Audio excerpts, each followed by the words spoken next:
Bonjour, bonjour et bienvenue pour notre troisième webinaire par Aix-Lanco consacré aux bâtis anciens. Aujourd'hui, on va s'intéresser aux enduits et on va voir comment les entretenir, comment les rénover et comment les restaurer. Avec moi pour en parler, Sonia Yancy, bonjour. Bonjour Stéphane. Vous êtes chef de marché façade bâtis anciens chez Parex-Lanco. Tout à fait. Et en face de vous, Cyril Mourou, bonjour. Bonjour. Cyril, vous êtes ingénieur produit façade chez Parex-Lanco également. On a déjà vu, on s'est déjà vu et on a déjà bien parlé ensemble sur les autres webinaires. Avant de venir à notre sujet du jour, Parex-Lanco en deux mots. Oui, Parex-Lanco, c'est une marque française qui fait partie du groupe Sika, qui existe depuis maintenant un peu plus de 40 ans.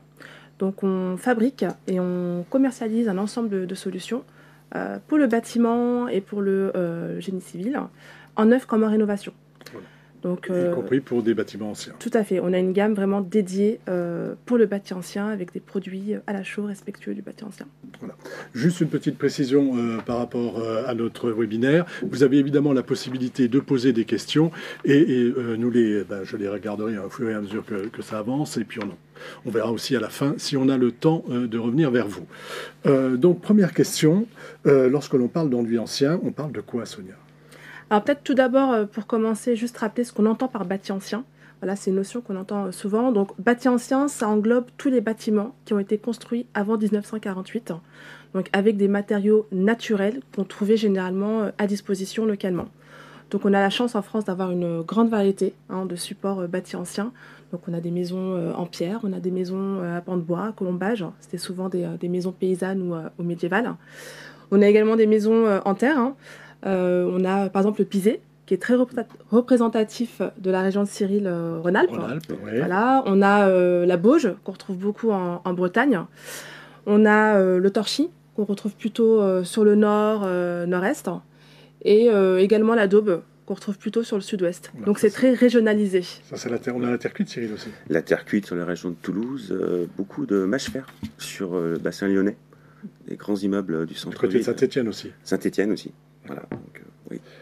Okay, donc vraiment une variété de supports importante. Ce qui induit, enfin ce qui implique ce qui a des conséquences, excusez-moi, sur les enduits. Donc quest que soit le mode constructif, ces constructions sont la plupart du temps enduites. Oui, on les enduisait systématiquement à l'époque par des enduits à la chaux pour protéger les façades. Il faut savoir que l'enduit n'a pas uniquement un rôle esthétique, il a aussi un rôle de protection dans le temps du bâtiment. Donc c'était des enduits à la chaux, constitués de chaux et de sable. Et c'était généralement, c'est la couleur des constituants argileux du sable qui détermine la couleur de l'enduit. Donc ce qui se passait souvent, c'était que les communautés villageoises essayaient d'aller chercher les mêmes matériaux des mêmes carrières pour vraiment essayer d'avoir une harmonie de teinte au niveau du village. Donc très souvent, les enduits étaient laissés bruts, mais ça arrivait parfois qu'on utilisait des badigeons, notamment en lait de chaux, donc des badigeons fabriqués avec de la chaux aérienne très pure, qu'on badigeonnait en fait les enduits avec des laits de chaux pour ajouter une protection supplémentaire et tout simplement harmoniser un petit peu la façade. Harmoniser, décorer. Tout à fait. On a aussi des enduits plats très chauds. Oui, c'est aussi un autre type d'enduit. Alors c'est un enduit qui est très représentatif de la région Île-de-France, qu'on retrouve beaucoup sur cette région-là. On en trouve également un petit peu en région Provence. Faut savoir que 70% des réserves de gypse sont localisées sur le bassin parisien. Donc c'est pour ça que c'est très représentatif de la région Île-de-France. Sur ces enduits, Cyril Ce qui est important, l'a dit tout à l'heure Sonia, c'est la protection de ces murs du bâti ancien, mais de leur composition. Ils ont besoin de pouvoir respirer. Ils ont besoin de quelque chose de léger, qui a un certain module d'élasticité. Et en fait, la chaux et le plâtre se prêtent vraiment, sont destinés à ces bâtiments. Voilà, c'est ça. C'est aussi la Ils raison. sont vraiment très bien adaptés. Voilà. Entretenir, rénover, restaurer, on va voir les différentes façons d'intervenir sur un enduit. Mais avant, je crois qu'il n'y a pas de règle en fait. Oui, en fait, il n'y a pas de. Ce qu'il faut savoir en bâti ancien, c'est qu'il n'y a pas de règle vraiment prédéfinie. On a des normes aujourd'hui officielles sur lesquelles on peut s'appuyer, qui sont voilà, mises à jour au fil du temps. Mais c'est surtout les règles de l'art, du savoir-faire, qui vont un peu nous aiguiller. Nous, chez Parex Sanco, on a vraiment à cœur justement de conserver au maximum ces règles de savoir-faire, ces règles de l'art. Et on essaie de transmettre ça au quotidien via notre service formation, via notre service technique auprès de nos clients. Donc voilà. Ce qu'on va essayer de donner aujourd'hui comme indication, protocole avec Cyril, c'est vraiment des règles, des principes de base. On est sur les principes généraux, voilà. Il faut aller fouiller un petit peu plus profondeur avec des techniciens qui sauront vous répondre. C'est ça. L'entretien. Alors l'entretien d'une façade, c'est un peu comme l'entretien d'une voiture. Ça va être toutes les petites opérations de maintenance qu'on peut faire un peu régulièrement pour éviter justement d'arriver à la pathologie hyper grave qui va demander du coup une intervention radicale et coûteuse. Donc il y a plusieurs petites choses qu'on peut faire de manière assez régulière. Ça va être vérifier l'étanchéité des gouttières, ça va être vérifier ses tuyaux de descente d'eau, contrôler sa végétation. Il faut savoir que la végétation, notamment les espèces grimpantes, peuvent provoquer parfois de gros dégâts, d'éclatement de maçonnerie. On peut aussi nettoyer sa façade une fois par an avec un appareil à basse pression, à l'eau. Donc voilà, c'est toutes ces petites opérations qu'on peut faire. Et on n'a pas besoin d'autorisation au préalable de la commune, puisqu'on ne change pas l'architecture. C'est un nettoyage, et c'est quelque chose qu'on doit faire régulièrement pour éviter les problèmes plus graves. Il vaut mieux, ouais. Des fois, ça peut sauver un portefeuille, ouais. Disons que l'entretien, ce qui est important, c'est de ne pas laisser empirer la situation. Quand on voit qu'on a un encrassement, qu'on a quelque chose qui est en train de se créer, plus on va le laisser, plus ce sera difficile de récupérer. Tout à fait. C'est vraiment la base de l'entretien. Alors Cyril, on a entretenu, mais ça n'a pas suffi. Il va falloir rénover. Rénover, qu'est-ce que ça veut dire? Parce qu'il va falloir qu'on fasse la différence entre rénover et restaurer. Oui, c'est une très bonne question, parce que souvent, il y a un amalgame. Donc, rénover, on va penser à remettre à neuf. C'est reneuf, en fait. Voilà. On ne va pas forcément vouloir reproduire l'identique. On va faire quelque chose de moderne. On va mettre des nouvelles normes, du confort moderne. Donc, les façades, forcément, vont avoir des finitions plus actuelles, plus lisses, peut-être plus lumineuses, plus fermées, moins rustiques. Mais dans la rénovation, on garde souvent une partie. Il y a une partie partielle qui va être conservée en mode traditionnel, qui va être refait avec du charme. On ne va pas tout dévoiler maintenant. On en parlera tout à l'heure. Voilà. Donc, rénover, restaurer, c'est pas la même chose. Rénover, c'est donner un cachet peut-être un petit peu plus contemporain à une façade ancienne. Et puis après, on verra comment on fait pour rénover. Restaurer, toujours Cyril. Alors, restaurer, c'est refaire à l'identique, par contre. Voilà, restaurer, là, on va rentrer dans un cadre de bâtiments patrimoniaux, ou les monuments historiques, les entreprises MH savent faire. C'est-à-dire qu'on va essayer de trouver le mortier et mettre le sable de région qu'il y avait déjà à l'époque pour reproduire l'esthétique, pour reproduire la finition. S'il faut, il faudra la faire manuellement. On va essayer de donner le charme, le cachet qu'avait le bâtiment à l'origine. Ce qui impose un peu de recherche, un peu de diagnostic sur quel type de sable j'avais, quel type de chaux ont été utilisés. Ça fait partie de la démarche, mais quand on va restaurer, on va essayer de conserver l'existant au maximum, si c'est possible. Partiel ou pas, et si ça l'est pas, on restaure complètement. Ouais, la restauration, c'est vraiment l'opération la plus délicate parce que ça va demander vraiment de bien comprendre la logique de construction du bâtiment et de vraiment prendre le temps de faire son diagnostic. Là où dans la rénovation, on fait du neuf avec du vieux, là, c'est vraiment remettre le bâtiment dans son état originel. Il y a des étapes à respecter. Oui, il faut identifier déjà la pathologie, stopper l'altération. Ensuite, en fonction du diagnostic qu'on aura fait, remettre un petit peu, restaurer les parties qui ont été altérées. Voilà. Donc on a fait un petit tour d'horizon. Vous voulez ajouter quelque chose sur ces entretenir, rénover, restaurer, ou on a bien fait où on est bien? Oui, je pense bien. Alors maintenant, on va en venir au désordre que vous constatez sur ces façades enduites avant de voir comment on va pouvoir les réparer. Donc pareil, avant d'aborder les pathologies, il faut savoir de quoi on parle. Il faut évacuer les autres problèmes qui peuvent être liés au bâti. Oui. Avant d'intervenir sur un bâtiment qui aura été altéré, il faut déjà évacuer toutes les problématiques d'eau. Donc tout ce qui est pénétration d'eau, infiltration d'eau, humidité ascensionnelle, remontée capillaire, tout ça, il faut d'abord le solutionner, le régler avant de s'attaquer à la pathologie. Parce qu'intervenir sur un bâtiment qui souffre de problématiques d'humidité, ça ne sert à rien.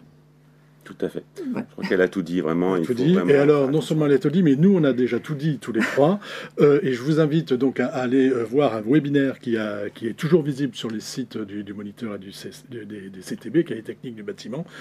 On parlait de remontée d'humidité. Et donc, on a expliqué tout ce qu'il fallait bien faire. Quelles sont les pathologies les moins graves? Alors effectivement, il y a plusieurs pathologies. Je dirais que la moins grave, en tout cas celle qui est le plus simple à rattraper, pour moi, c'est l'encrassement. Voilà. L'encrassement, c'est clairement esthétique. Il n'y a pas de danger immédiat en termes sur la pérennité du bâti. Donc il y a deux types d'encrassement. Il y a l'encrassement urbain, donc dû à la pollution atmosphérique.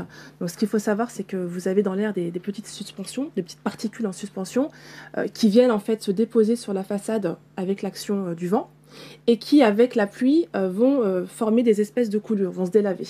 Donc en fait, vous avez une façade, là on a une photo. Là on a pris un cas extrême, on a été un peu provocateur. On est sur une façade très encrassée, hein. Vous voyez, c'est des traces noirâtres sur la façade ou des coulures. C'est de la pollution, hein, principalement. Voilà, dû au trafic routier, l'activité industrielle. Urbain. Et le deuxième type d'encrassement, ça va être l'encrassement biologique. Donc tout ce qui concerne les moisissures, les mousses, les champignons, les lichens. Donc tout pareil comme la pollution atmosphérique, hein, ils viennent se déposer sur la façade avec l'action du vent. Elles se nourrissent en fait, hein, c'est des organismes vivants qui viennent se nourrir de la lumière, de la chaleur, de l'humidité. C'est pour ça qu'en zone côtière, on a souvent cette problématique, cet encrassement biologique, parce qu'on est près de la mer. Et donc vous avez des taches là qui ne sont pas noires, mais qui sont plutôt vertes, rouges. Oui, on voit très bien sur la photo. Hein. Les conséquences sur le bâti, il y en a? Alors, les conséquences sont surtout esthétiques.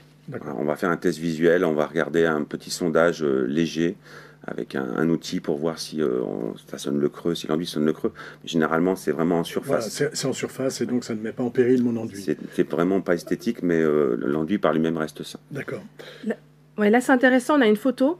C'est la même maison. On a une partie à gauche qui est à peu près saine, hein, un enduit sain, qui est côté terrain. Donc là, vous n'avez pas de soucis. Et la photo de droite, c'est le côté route, où là, on voit qu'il y a eu quand même un bel encrassement. L'exposition a créé... là, on est typiquement dans les micro-organismes du bâti ancien. Ça fait des taches rondes. Ouais. Ensuite, j'ai mes enduits qui peuvent être friables. Oui. Qu'est-ce que ça veut dire? Et quelles en sont les causes? Quelles en sont les causes? Alors, tout à l'heure, on a dit que les enduits servaient de protection. Donc, ils sont en première ligne sur toutes les intempéries. Soleil, vent, chaleur, froid. Donc, c'est pour ça que la chaux est intéressante. Parce qu'elle a une résistance qui est assez élevée pendant de nombreuses années.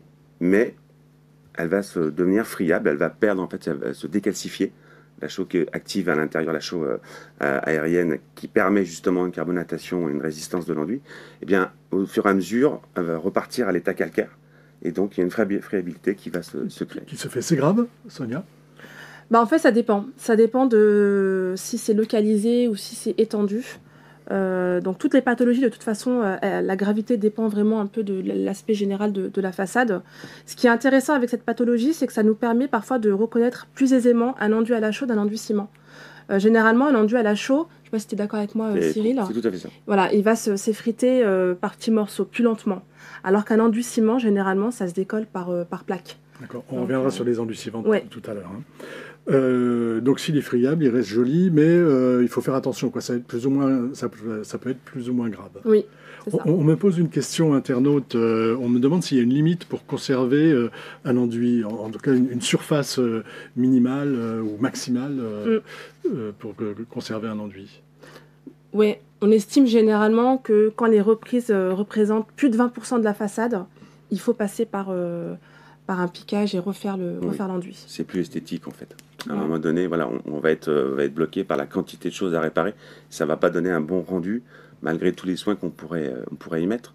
Après, la friabilité, c'est aussi l'aspect général. Est-ce que ma finition est complètement délavée? Est-ce que la friabilité a atteint un point de non-retour? Ou est-ce que, mon enduit, il est fragile, mais en fin de compte, il est encore beau. Donc là, je peux faire quelque chose. Donc là, je peux faire quelque chose, et on verra tout à l'heure qu'il y a quand même pas mal qu'il y a des bonnes solutions et qu'il y a pas mal de solutions. Donc, alors après la question, mais vous allez me dire oui, vous allez me répondre oui. Un désordre qui n'est pas traité engendre forcément des désordres plus graves après. Oui. Oui, c'est pour ça que quand on commence à avoir de la micro-fissure, de la friabilité, il faut essayer d'intervenir rapidement et pas se dire je laisse, c'est tout petit, c'est localisé, ça va partir tout seul. Non, ça disparaît pas tout seul par enchantement.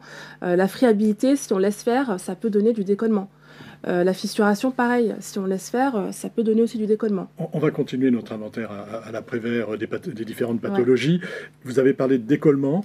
Qu'est-ce que c'est et quelles en sont les causes? Alors, décollement, c'est tout simple, c'est ce qu'on voit sur la photo, là, quand l'enduit se décolle du support. Les causes, elles sont multiples. Il y a plusieurs causes qui peuvent créer du décollement.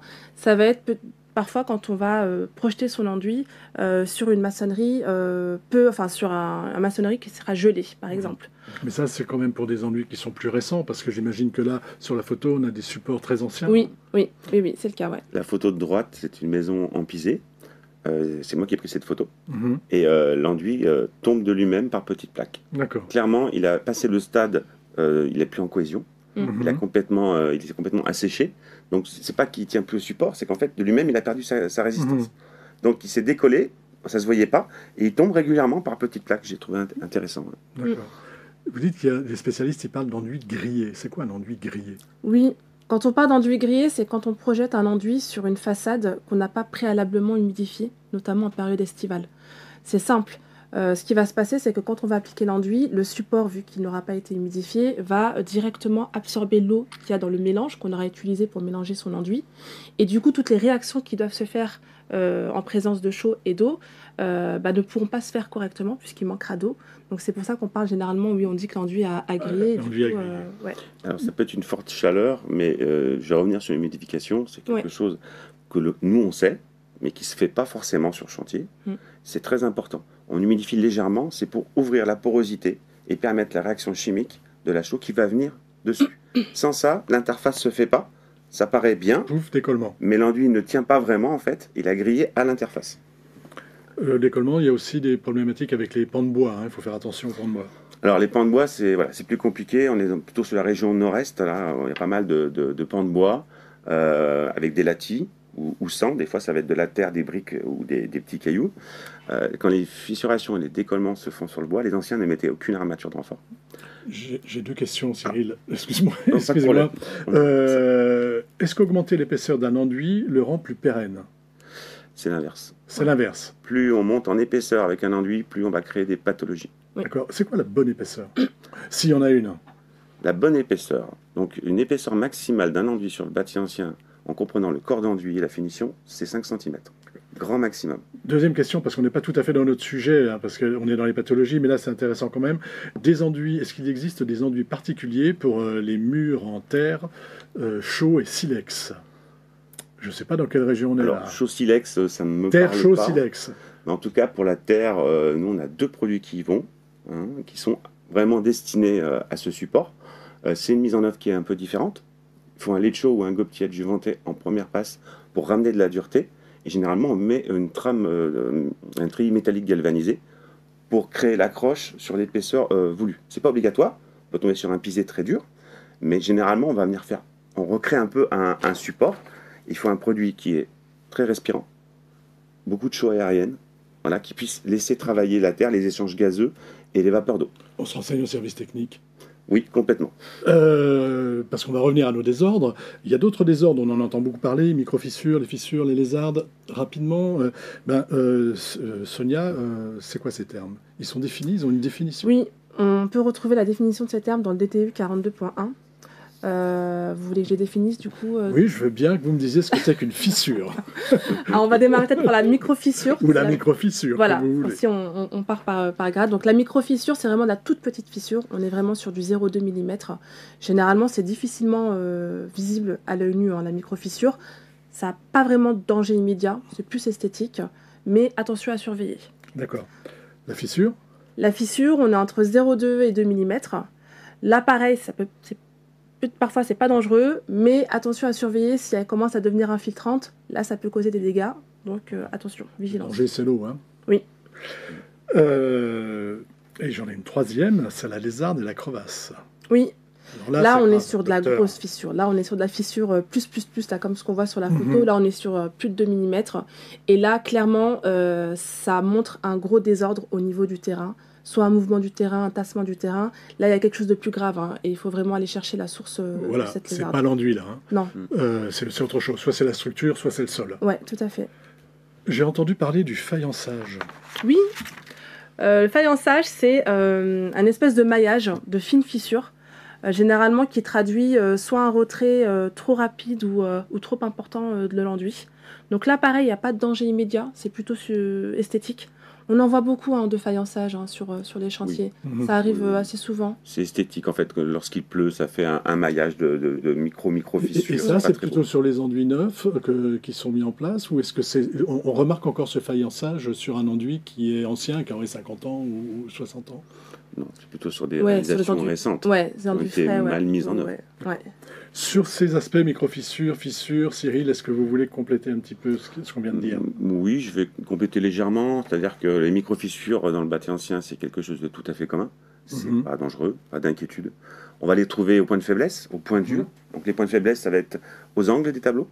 Aux angles des tableaux, on a des petites fissures qui partent parce qu'il y a un point de faiblesse dans la façade. Il y a un trou, en gros. L'ouverture est un trou. On va la trouver aussi au point dur, une poutre qui sort, qui va rejoindre une autre poutre un peu plus loin. 2 bouts de bois, un bout de métal, un arrêt de volet. Donc ça, c'est un classique. Et puis, on peut le voir aussi, ça, sur le bâti neuf. C'est les moustaches, ce qu'on appelle, nous, en technique. Des petites fissures qui partent en bas des angles, des appuis de fenêtre. En bas ou en haut. Voilà, c'est de la fissuration. Voilà, l'enduit vient un petit peu forcé, il craque un petit peu par endroit, rien de méchant. Alors, on me pose une question là qui n'est pas inintéressante. Est-ce qu'il y a des problématiques particulières aux enduits lorsqu'ils sont sur une maçonnerie au plâtre, ourdis au plâtre? Alors, il faut... Là, on est en région parisienne. Oui. Alors, déjà, on doit décrouter le maximum. On les enduit au plâtre. Mais avant même de parler de ce qu'il faut faire, est-ce qu'il y a des pathologies particulières aux enduits plâtres sur une maçonnerie plâtre? Sur une maçonnerie plate, des pathologies, disons que un enduit plâtre, il doit être déjà, de par sa composition, normalement, il doit être sur des lignes avec des modénatures. Normalement, on ne doit pas faire une grande façade très haute d'un seul trait. À chaque étage, oui. Chaque étage doit avoir une modénature. Donc la région parisienne s'y prête. C'est la protection de l'eau, les zones de rejaillissement. Voilà. Et c'est pareil pour les épaisseurs. On a différents plâtres. Du plâtre gros, on ne met pas n'importe quel plâtre en place sur une façade ourdée au plâtre. Mais on n'est pas obligé de mettre que du plâtre. Ce qui est le plus risqué pour la façade plâtre, c'est l'eau, c'est la pluie, c'est le rejaillissement. Oui. Alors, on va revenir un petit peu à nos fissures. Les conséquences principales des fissures, c'est les infiltrations? Oui, clairement, ça va être l'infiltration d'eau, puisque le support ne sera plus protégé. Et ça peut être aussi la diminution de la résistance mécanique structurelle du bâtiment. Quand on est sur de la grosse fissure, il faut faire attention, ça peut devenir dangereux, notamment pour les occupants du bâti. Ce qu'on appelle les fissures traversantes. C'est-à-dire qu'on va aller carrément à l'intérieur, on va directement à l'intérieur. Donc l'eau va vraiment abîmer la structure même. Mais c'est vrai qu'une fissure, déjà, l'enduit, ça va lui créer des pathologies, on en parlait tout à l'heure. L'eau rentre légèrement, se glisse derrière, un petit coup de gel, votre enduit, tac, il commence à se décoller. Ça ne se voit pas, visuellement. Donc voilà, c'est quelque chose qu'il faudrait quand même surveiller. Le principe d'une fissure, c'est est-ce qu'elle est active, est-ce qu'elle est passive? Est-ce qu'elle bouge encore à ma maison? Bon, on voit, ces étés, là, on a des fortes températures qu'on n'avait pas avant. Tout le monde voit, des fois, sa maison n'a pas bougé depuis 10 ans, 15 ans. Et un été, on se retrouve avec une fissure. On ne comprend pas. Et c'est un mouvement des sols. En fait, on a un mouvement des sols au niveau de l'argile qui sèche, qui se rétracte. Et on est dans des températures trop chaudes maintenant. Donc, elle peut apparaître et ne plus bouger. Donc, pour ça, on pose un petit plot de plâtre. C'est tout bête, sur 2 cm. Et on vérifie la réaction qui se passe sur le plâtre. Si on a une petite fissure qui se fait, c'est qu'elle est active. Si la fissure elle est quand même assez importante sur le plot de plâtre au bout de 6 mois, là, il faut faire des travaux en conséquence. Il faut renforcer. On a fait un bon tour d'horizon, là, je trouve, de tout ce qui est, on va dire, petites pathologies, c'est les plus fréquentes. Donc maintenant qu'on a vu les désordres qui apparaissent, et leurs conséquences, on va voir quelles sont les solutions. Mais je crois que pour trouver la bonne solution, il faut un diagnostic. Oui, c'est une étape malheureusement qui est parfois un petit peu trop bâclée, voire pas du tout faite. On le constate nous au quotidien sur les chantiers. Il faut prendre le temps, on l'a déjà dit sur les précédents webinaires, mais c'est hyper important, il faut comprendre son bâtiment, il faut comprendre l'environnement du bâtiment pour essayer de trouver le bon protocole de réparation, en tout cas adéquat au bâtiment. On va proposer tout un tas de solutions, mais on voit que le piquage intégral, c'est pas systématique, l'hydrogommage, c'est pas systématique, donc c'est important de prendre le temps de faire son diagnostic pour pas avoir à réparer 2 ans après et se rendre compte qu'en fait, on n'a pas forcément eu la bonne solution. Voilà, il faut que je comprenne mon support, que je comprenne mon enduit avant d'intervenir. Ouais. Et que je liste bien mes pathologies. Tout à fait. Alors on va parler de l'entretien, on a déjà un petit peu abordé tout à l'heure, hein, les salissures, la pollution.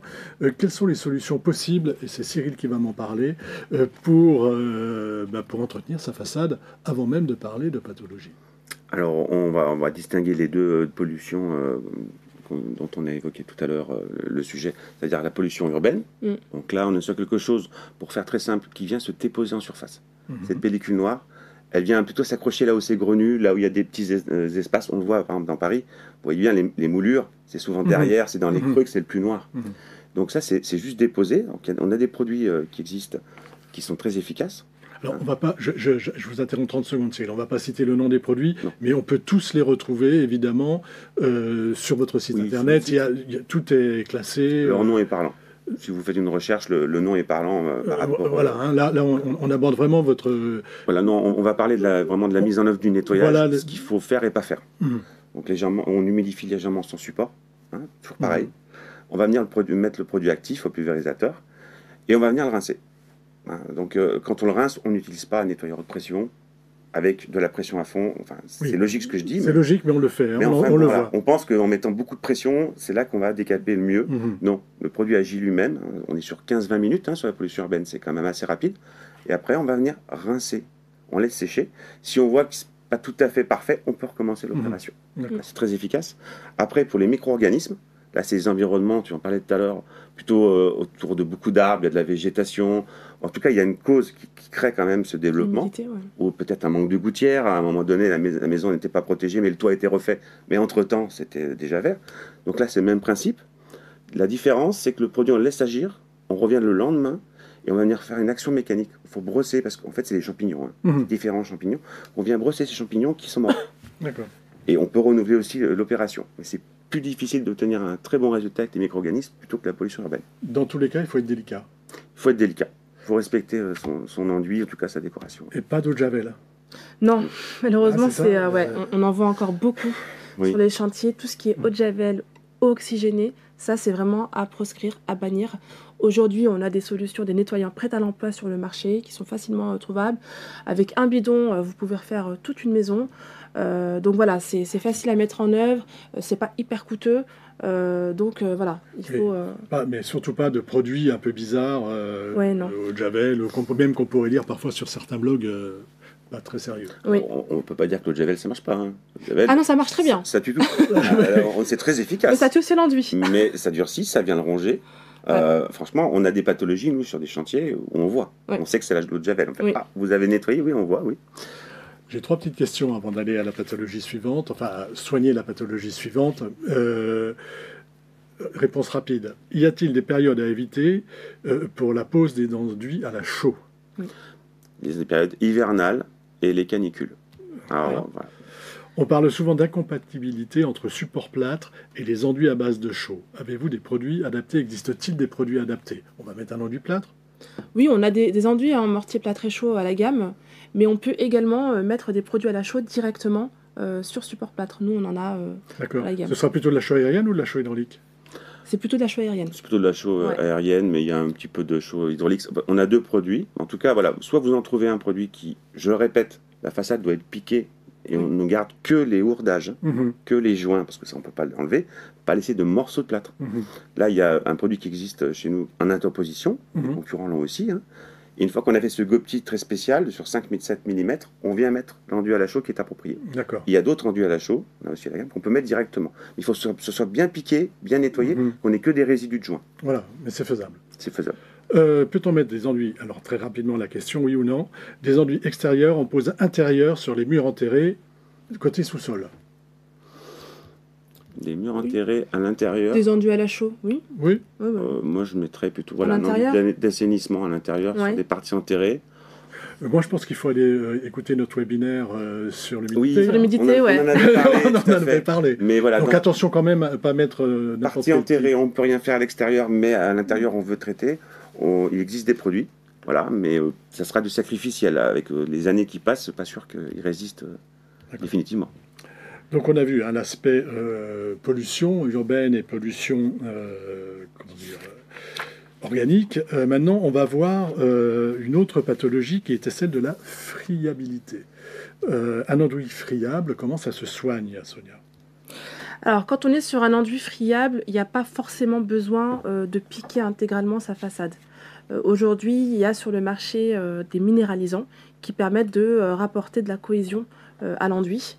Donc, quand vous êtes sur une friabilité localisée, nous, ce qu'on conseille chez Parex Sanco, c'est d'intervenir sur toute la façade. Pourquoi? Parce que les minéralisants qui existent sur le marché, hein, et le nôtre également, donnent une nuance légèrement plus foncée que l'enduit initial. Je parle de nuance, hein, pas de teinte. Hein. L'enduit ne change pas de teinte, donc pas de crainte.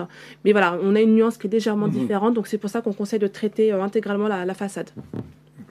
D'abord un nettoyage, Cyril, de toute façon? Ah oui, Oui. Oui, un nettoyage avant. On part toujours, on nettoie d'abord. On va enlever tout ce qui peut empêcher d'agir. Si on met un minéralisant ou un enduit, et on le voit souvent. Moi, je le vois souvent en circulant. Je vois des artisans qui refont sur l'existant.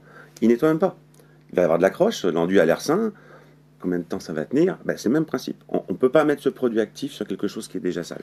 Quels que soient les travaux qu'on va réaliser sur un enduit, qu'on réalisera sur un enduit, il faut d'abord le nettoyer. Oui. Si on veut le restaurer, en tout cas, on veut obtenir quelque chose sur l'existant, il faut d'abord le nettoyer avant le reste. Le gommage, ça peut nuire à l'esthétique de mon enduit ancien? Alors, le gommage, il faut imaginer que c'est un sablage très très doux. Le sable est très très très fin.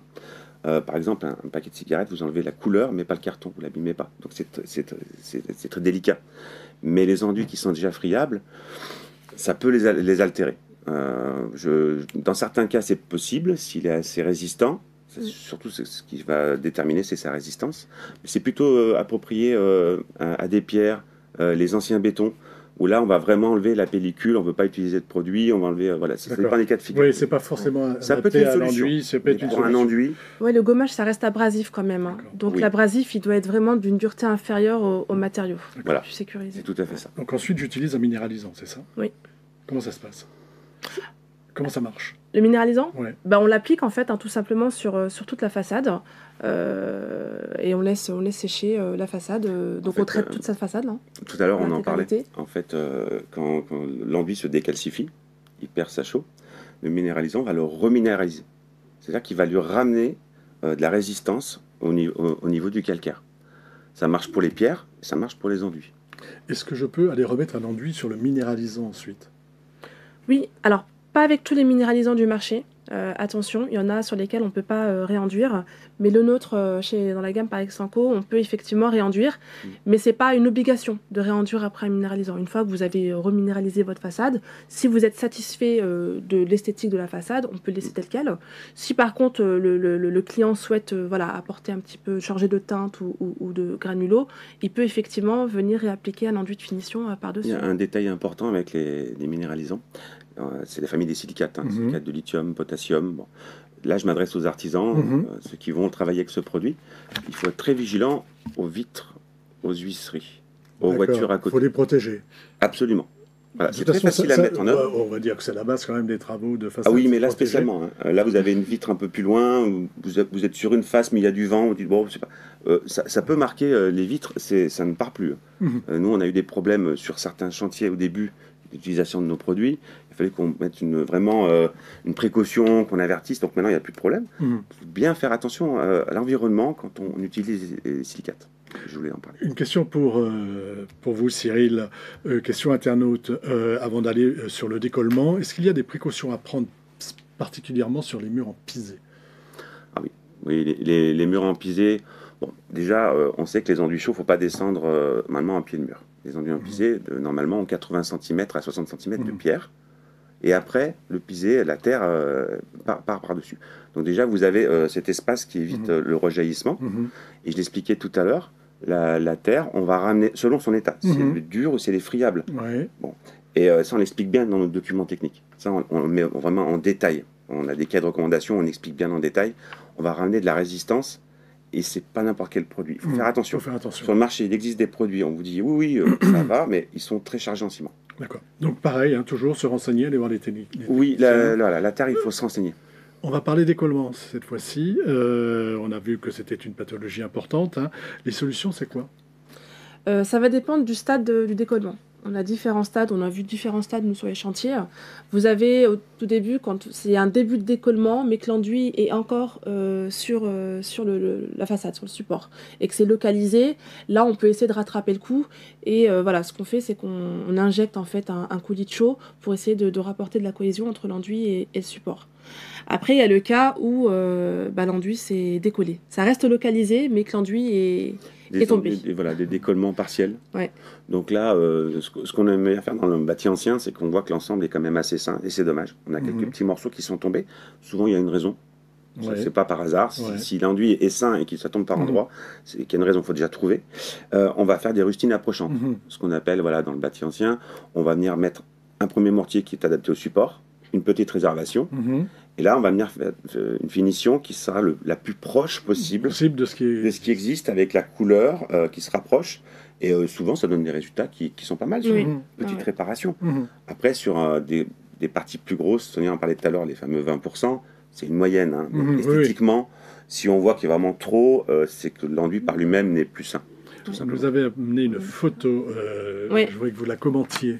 Là, on a un avant-après, donc c'est un chantier sur lequel on est intervenu avec notre client. Donc là, c'est une maison bourgeoise du 19e siècle, la deuxième partie du 19e siècle. On le voit sur la photo avant, très fortement dégradé. Donc là, clairement, il n'y a pas besoin d'être spécialiste pour voir qu'on a vraiment dépassé les 20% d'altération. Donc là, ce qu'on a fait, c'est que malheureusement, il a fallu faire un piquage intégral. Piquage intégral. Malheureusement ou heureusement, parce que c'est très joli. Hein. Oui. Mais les artisans aiment moins, généralement, le piquage intégral. Donc là, piquage intégral. Et ensuite, on est venu, classiquement, mettre un sous-enduit à la chaux et un enduit de finition à la chaux. Et elle a retrouvé toute sa jeunesse. Tout à l'heure, on parlait du pisé. Dans le cas du pisé et du mâche-fer, quand on commence à avoir des décollements, c'est que généralement, il faut tout enlever. Autant des pierres, on va pouvoir, des supports plus durs, on va pouvoir récupérer.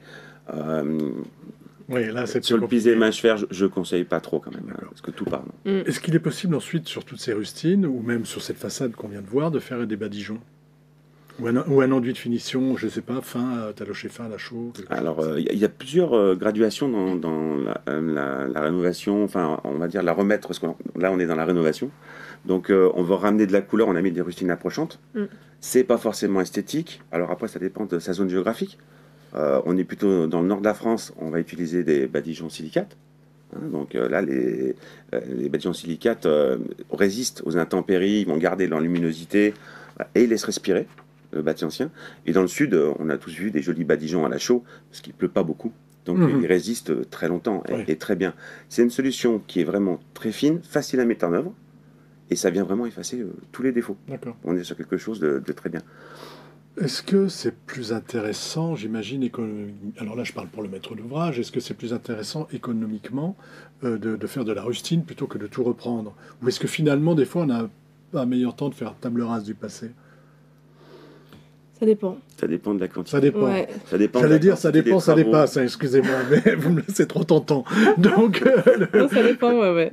Ça dépend de la quantité de parties décollées. Et puis de l'entreprise aussi. Une entreprise qui va être soigneuse va proposer ce genre de prestations. Après, ça peut être un badigeon, ça peut être un resurfaçage aussi, également.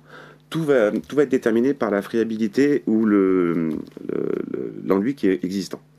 S'il est assez solide, on peut partir sur des resurfaçages qui vont être avec un autre enduit à la chaux, type mortier. Si on est sur quelque chose qui est un peu friable, on va mettre le moins de poids possible.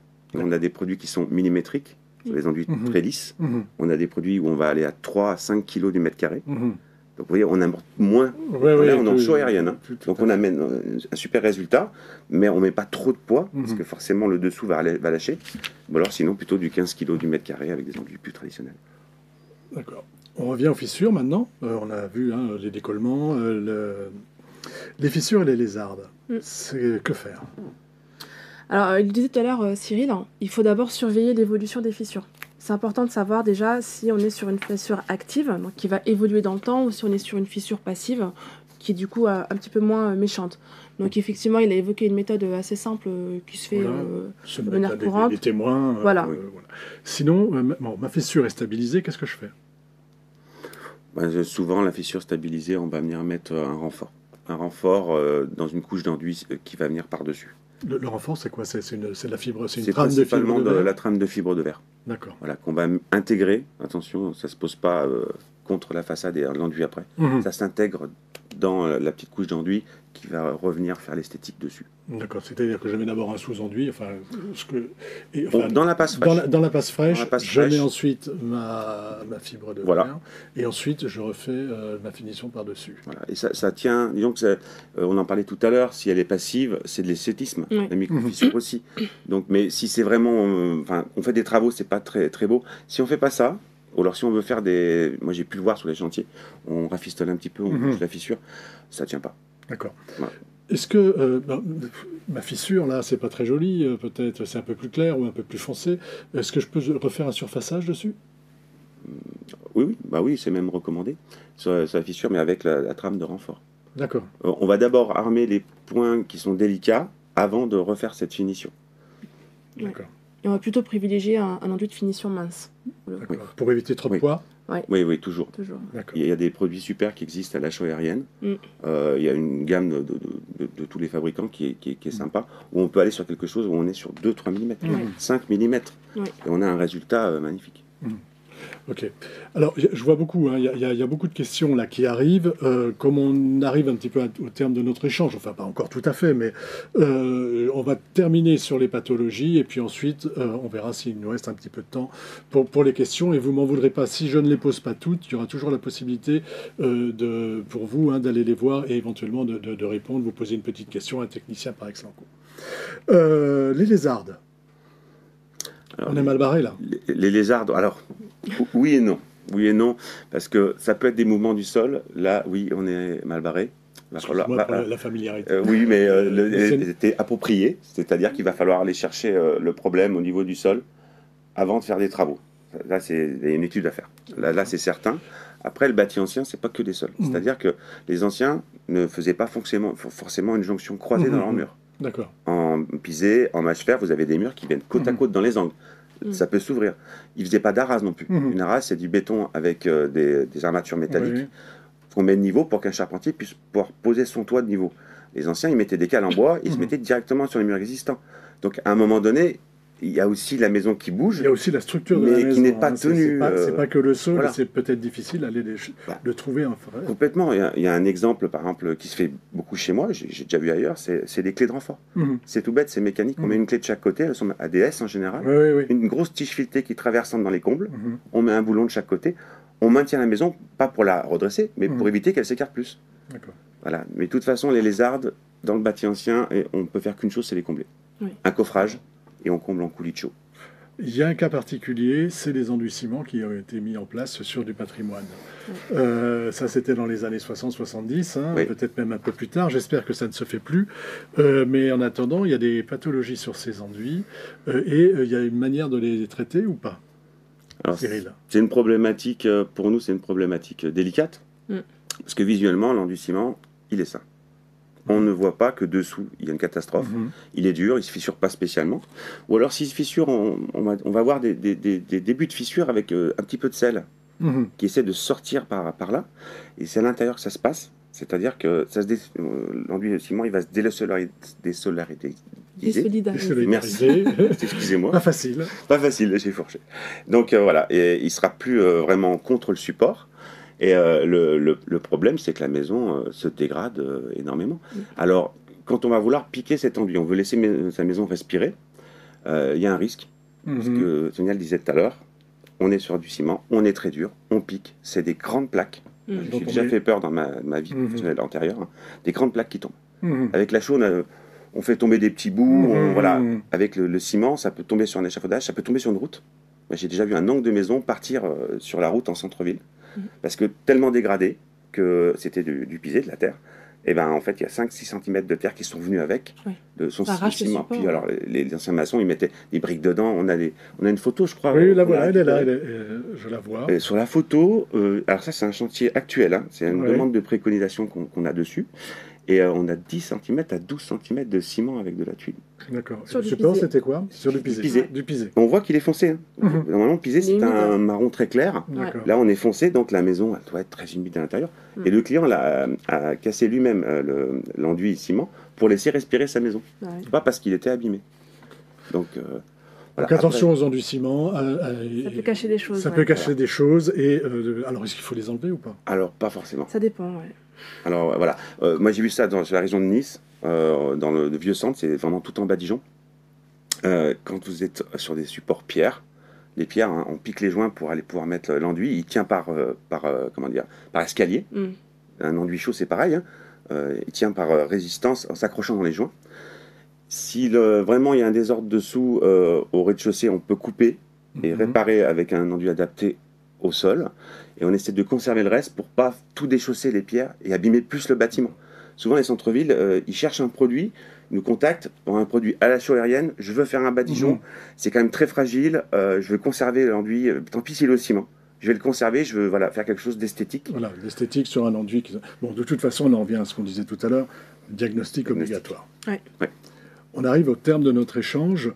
Avant de poser des questions, ce que je voudrais, c'est que vous me donniez un petit peu votre sentiment, ce qu'il faut faire, quoi, le message que vous voulez faire passer là aux internautes, aux gens qui nous écoutent. Je commence ou tu- Vas-y. Comme vous voulez, Sonia. Donc voilà, c'est vraiment du cas par cas. Il n'y a pas de solution miracle. Et ça va dépendre un peu de l'étendue de la pathologie. Donc l'entretien, très important pour éviter justement d'en arriver à ces pathologies qui sont quand même beaucoup plus graves et radicales. Après, on a parlé beaucoup de solutions curatives, mais il y a du préventif. On peut agir avant que ça ne se dégrade pour justement éviter tout ça. Donc il y a des produits qu'on peut appliquer sur la façade pour protéger justement le bâti. Cyril? Oui, tout à fait. On a des hydrofuges de surface Oui. qui ne viennent pas rentrer à l'intérieur de l'enduit, qui peuvent protéger. Ils ont un effet un peu perlant et, Oui. et voilà, ils évitent l'encrassement. On a des produits préventifs qui sont bien, qui peuvent être appropriés pour le centre-ville, par exemple, Mm.